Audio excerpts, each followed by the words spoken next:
নমস্কাৰ প্ৰিয় দৰ্শক DB24 অসমৰ জৰিয়তে আজি আপোনালোকক দেখুৱাম এনে এজন আদৰ্শৱান কৃষকক যিজন কৃষক হৈছে সৰুপথাৰ সমজিলাৰ অন্তৰ্গত ২ নং পাঞ্জান গাঁৱৰ তেলিয়াটোপৰ আৰু যিজন কৃষকে প্ৰায় ২০ বিঘা মাটিত অমিতা আলু আৰু বিভিন্ন ধৰণৰ শস্যৰ খেতি কৰি নিজে স্বাৱলম্বী হোৱাৰ উপৰিও গাঁৱৰে আন 10 জনক স্বাৱলম্বী কৰাৰ ক্ষেত্ৰত এক সুন্দৰ নিদৰ্শন দাঙি ধৰিছে। আহক তেখেতৰ যি কৃষি কাৰ্য সেই কৃষি কাৰ্যৰ যে খেতিডৰা সেই খেতিডৰালৈ আমি যাব। কৃষকৰ লগত উপস্থিত আছো যিজন কৃষকে বৃহৎ পৰ্যায়ৰ অমিতা খেতি কৰি নিজকে স্বাৱলম্বী কৰিছে, লগতে তেখেতে পৰিয়ালটো পোহপাল দিছে। প্ৰায় 7 বিঘা মাটিত অমিতা খেতি কৰিছে এইজন কৃষকে। মই প্ৰথমে আপোনাক আমাৰ দৰ্শকসকলক আপোনাৰ পৰিচয়টো জনাব বিচাৰিছোঁ। নমস্কাৰ, মোৰ নাম সোণেশ্বৰ গগৈ। মোৰ গাঁৱৰ হ'ল পাঞ্জান পাৰঘাট তেলিয়াটোপত ঘৰ। কেতিয়াৰ পৰা আচলতে এনেধৰণে বৃহৎ পৰ্যায়ত অমিতা খেতি কৰিছে? আপোনাৰ চ'ত মাহৰ পৰা ষ্টাৰ্টিং কৰিলোঁ। পানী দিয়া, পুলি ৰোৱা, কিবা কিবি মানে মানুহ ডেইলি হাজিৰা লগালোঁ।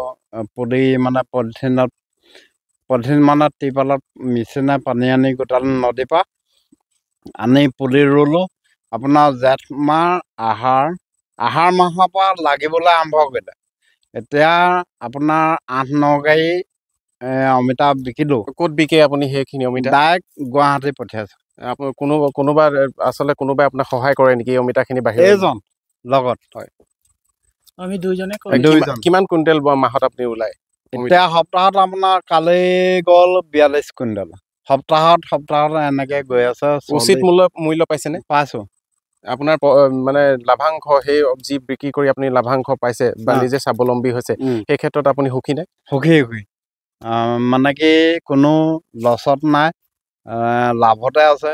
কথা হ'ল কি, নদী পানী দুবাৰ সোমালে, বতাহে দুবাৰ আহিলে, গছ উঘালি পৰিলে, হ'লেও পিছদিনাখন হাজিৰা লগাই 6-7টা মানুহ 3-4 দিন লগাই আকৌ পুলি উঘালি যোৱাটো আকৌ ৰিটাৰ্ণ মানে থিয় কৰি পুলি ৰুই দিলেও বাচি গ'ল।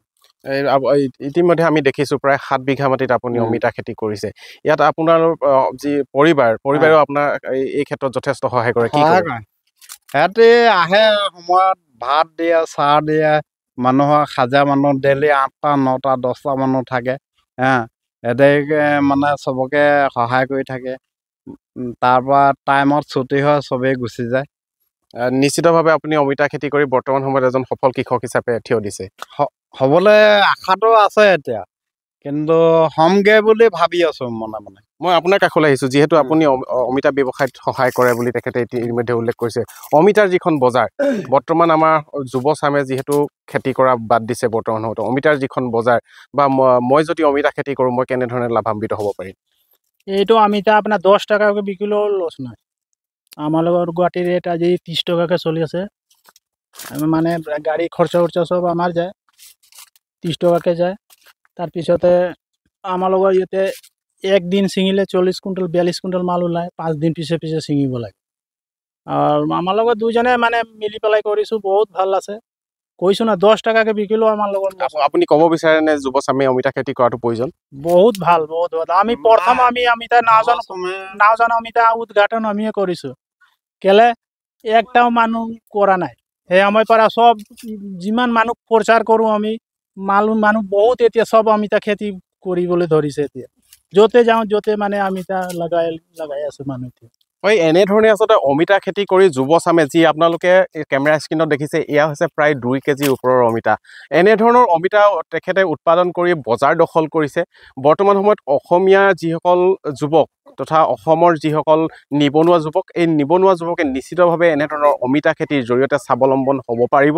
নিশ্চিতভাৱে তেখেতলোকে আচলতে যি ধৰণে বৰ্তমান সময়ত অসমখনত নিবনুৱা বাঢ়ি গৈছে, সেই নিবনুৱাসকলে নিশ্চিতভাৱে অমিতা খেতিৰ জৰিয়তে এনেধৰণে আচলতে নিজে স্বাৱলম্বী হোৱাৰ লগতে আচলতে এই এখন বাৰী তৈয়াৰ কৰি তাত বিভিন্নজনৰ বা বিভিন্নটা পৰিয়ালক সংযোজন কৰি আচলতে সেই পৰিয়ালকেইটাকো স্বাৱলম্বন হোৱাৰ ক্ষেত্ৰত উৎকৃষ্ট নিদৰ্শন দাঙি ধৰিব।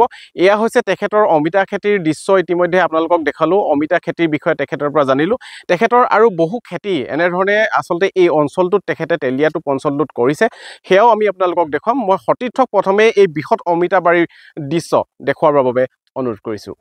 চৰকাৰী কোনো সাহায্য নোহোৱাকৈ সোণেশ্বৰ গগৈয়ে বৃহৎ পৰ্যায়ত কৰা খেতি আপোনালোকক দেখুৱাবলৈ আহিছোঁ আৰু চৰকাৰীয়ে কোনো ধৰণৰ সাহায্য নোপোৱাকৈ এনেদৰে বৃহৎ আকাৰত 5 বিঘা মাটিত তেখেতে আলু খেতি কৰিছে। এনেধৰণেই আচলতে সোণেশ্বৰ গগৈয়ে সৰুপথাৰ সমজিলাৰ অন্তৰ্গত কৃষি যি বিষয়া কাৰ্যালয় সেই কাৰ্যালয়ৰ আচলতে কোনো ধৰণৰ সহায় নোহোৱাকৈ এনেধৰণে আলু খেতিৰ লগতে শস্য খেতি কৰা হয় আৰু কাজিনেমু খেতিৰ লগতে সোণেশ্বৰ গগৈয়ে কৰিছে 5 বিঘা মাটিত আলুৰ খেতি আৰু সেই আলু খেতিত মই বৰ্তমান সময়ত উপস্থিত আছোঁ আৰু সেই আলু খেতিত সহায় কৰিছে সোণেশ্বৰ গগৈৰ সহধৰ্মিনীয়ে আৰু তেখেতৰ কাষলৈ যাব বিচাৰিছোঁ।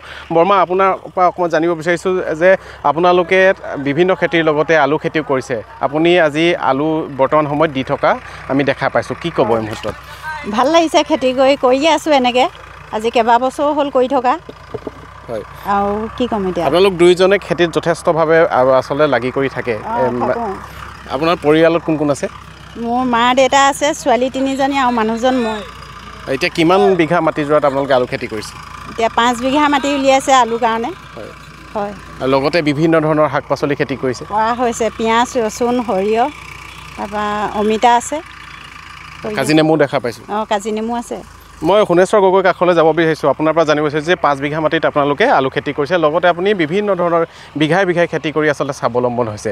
লগতে যিসকল ইয়াত কৰ্মত নিয়োজিত হৈ আছে, বিভিন্ন স্থানৰ যিসকল মহিলা বা পুৰুষ নিয়োজিত হৈ আছে, তেখেতলোকেও এটা স্বাৱলম্বন দিশত আগবাঢ়ি গৈছে। কি ক'ব? মানে কি, মানুহৰ চবেই দিন হাজিৰা কৰি খোৱা মানুহক সদায় পৰিচাৰ সাপ্তাহিক বিল হয়। তেখেতসকলক মানে কি দিন হাজিৰা মানুহ টাইমত আহে, টাইমত ছুটি হয় আৰু চবেই এনেকৈ কৰি খোৱাটোৱে মই বিচাৰোঁ। নিশ্চয় সকলোৱে আচলতে কৰি খোৱাটো বিচাৰিছে, তাত আপুনি যথেষ্ট সহায় কৰিছে সেইসকল লোকক। এইবাৰ আপুনি 5 বিঘা মাটিত আলু খেতি কৰিছে। যোৱাবাৰ আলুসমূহ আপুনি বিক্ৰী মূল্য পাইছিল, সেয়া আপোনালোকৰ প্ৰফিট আহিছেনে? প্ৰফিট আহে, মানে কি আহে, আপোনাৰ 1 কুইণ্টেল আলু গুটি ৰুলে আপোনাৰ 10 কুইণ্টেল আলু ওলায়। তাত আপোনাৰ 20 টকাকৈ হ'লেও 10 কুইণ্টেল আলুৰ দাম হৈ গ'ল 20,000 টকা। আপোনাৰ খৰচ কৰোঁতে কিমান, খুব বেছি 6-7 হাজাৰ বা 5,000 টকা খৰচ হয়। আমাৰ এতিয়া ট্ৰেক্টৰ আছে, হাল বাই আছে, মানে কি ভাড়া ট্ৰেক্টৰতে হাল বাইছোঁ, হ'লেও মানে কি এতিয়া পাতি টানি আছে, আহি আছে। নিশ্চয়কৈ আচলতে আপোনাক এই সময়ত ক'ব লাগিব যে সৰুপথাৰ সমজিলাৰ ভিতৰতে আপুনি এজন আদৰ্শ কৃষক আৰু এনেধৰণে কৃষি কৰ্ম আপোনাৰ ভৱিষ্যত দিনত কৰি যাওক, তাকে আমি কামনা কৰিছোঁ। ৰাইজক চবকে শুশ্ৰূষা কৰিছোঁ, মানে এনেকৈ কৰ্ম কৰিলে চবেই সুৰক্ষা হ'ব আৰু মানুহৰ শান্তি হ'ব। নিশ্চিতভাৱে আচলতে যুৱচামক আমি এই প্ৰতিবেদনৰ যোগেদি অনুৰোধ জনাইছোঁ, এনেধৰণে কৃষি কৰ্মত আগবাঢ়ি আহক, এনেধৰণে কৃষি কৰ্মৰ জৰিয়তে নিজে স্বাৱলম্বী হওক। আৰু আন এজন ব্যক্তি ইয়াত উপস্থিত আছে, আমাৰ সকলোৱে পৰিচিত দিগন্ত দা, তেখেতৰ কাষলৈ যাব বিচাৰোঁ। এই খেতিত আচলতে তেখেতে সম্পৰ্কীয়, তেখেতো এজন এই ব্যক্তি আৰু তেখেতে যথেষ্টভাৱে এই খেতিৰ লগত জড়িত হৈ থাকে। কি ক'ব? আচলতে বৃহৎ আকাৰৰ খেতি আপোনালোকে কৰিছে সংযোজিতভাৱে। বৰ্তমান যুৱচামক কি অনুৰোধ জনাব? এনেধৰণে খেতি কৰি কেনেধৰণে আচলতে নিজক স্বাৱলম্বী কৰিব পাৰে?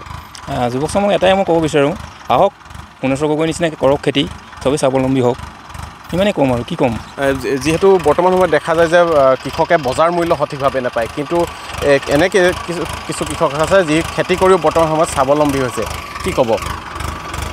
সোণেশ্বৰ গগৈ যিটো পদ্ধতিত খেতি কৰিছে, তেখেতে তাৰমানে বজাৰত কি ক'ব লাগিব, হ'লচেল হিচাপত ইয়াৰ পৰাই গুৱাহাটীলৈ মাল পঠাইছে। ঠিক তেনেকৈ সৰহকৈ খেতি কৰক, নিজে নিজে কিবা দিব পাৰিব, হ'লচেল দিব পাৰিব। বেপাৰী আহি নিজেই বাৰীৰ পৰা ছিঙি লৈ গুচি গৈছে গুৱাহাটীলৈ।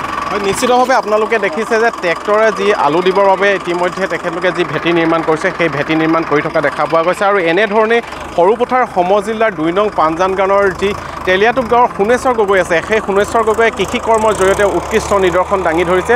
আৰু এই নিদৰ্শনেই আচলতে যুৱচামক প্ৰভাৱান্বিত কৰিব বুলি আমি আজি এই প্ৰতিবেদন আপোনালোকৰ মাজলৈ আগবঢ়াই দিছোঁ। কিয়নো বৰ্তমান সময়ত আচলতে সমাজত কিছু কথা বতৰা চলা দেখা যায় যে কৃষি কৰ্মৰ জৰিয়তে আচলতে যুৱচাম যিহেতু স্বাৱলম্বন হ'ব নোৱাৰে, তেনে নহয়। আচলতে এই 60 ঊৰ্ধৰ এইগৰাকী সোণেশ্বৰ গগৈয়ে সেই কথা নস্যাৎ কৰি আচলতে এইটো কথা প্ৰমাণ কৰি দেখুৱাইছে যে বৰ্তমান সময়তো কৃষি কৰ্মৰ জৰিয়তে বিভিন্ন ধৰণৰ কৃষি কৰ্মৰ জৰিয়তে আচলতে স্বাৱলম্বন হ'ব পাৰে আৰু এই মুহূৰ্তত আপোনালোকে যি আমাৰ প্ৰতিবেদনৰ যোগেদি দেখিলে অমিতা খেতি কাজি নেমু খেতি আলু খেতি লগতে বিভিন্ন ধৰণৰ শাক পাচলিৰ শস্যৰ খেতি কৰি তেখেতলোকে নিজে স্বাৱলম্বী হৈছে লগতে ইয়াত সংযোজিত কৰি যিসকল কৰ্ম কৰা লোক সেইসকল লোকো স্বাৱলম্বী হৈছে নিজ পৰিয়াল পোহপাল দিয়াত তেখেতলোকৰ সুবিধা হৈছে আৰু এনেধৰণেই আচলতে সৰুপথাৰ সমজিলাৰ অন্তৰ্গত সোণেশ্বৰ গগৈয়ে নিজে স্বাৱলম্বী হৈছে লগতে স্বাৱলম্বিতাৰ উৎকৃষ্ট নিদৰ্শন দাঙি ধৰিছে আৰু আজি প্ৰতিবেদনৰ যোগেদি আমি সেইসকল যুৱচামক অনুৰোধ জনাব বিচাৰিছোঁ